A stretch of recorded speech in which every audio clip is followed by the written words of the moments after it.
ನಮಸ್ತೆ ಬೆಣ್ಣೆನಗರಿ. ನೀವಿವಾಗ ನೋಡ್ತಾ ಇರೋದು ನಮ್ಮ ದಾವಣಗೆರೆಲಿರುವಂತಹ ಫ್ರೋಝನ್ ಬಾಟಲ್. ಹೌದು, ಇದೊಂದು ಬ್ರಾಂಡೆಡ್ ಕೆಫೆ. ಇವಾಗ ಈ ಕೆಫೆ ನಮ್ ದಾವಣಗೆರೆ ಸ್ಟಾರ್ಟ್ ಆಗಿದೆ.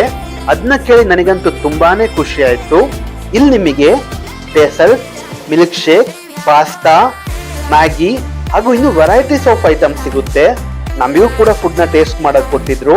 ಫುಡ್ ಅಂತೂ ತುಂಬಾನೇ ಚೆನ್ನಾಗಿತ್ತು. ನೀವು ಇನ್ನೂ ವಿಸಿಟ್ ಮಾಡಿಲ್ಲ ಅಂದ್ರೆ ಒನ್ ಟೈಮ್ ಬಂದು ವಿಸಿಟ್ ಮಾಡಿ. ಲೊಕೇಶನ್ ಎಲ್ಲಿ ಬರುತ್ತೆ ಅಂದ್ರೆ ನಿಯರ್ ರಾಮನ್ಕೋ ಸರ್ಕಲ್, ವಿಜಯ್ ಸ್ಟೇಷನ್, ದಾವಣಗೆರೆ.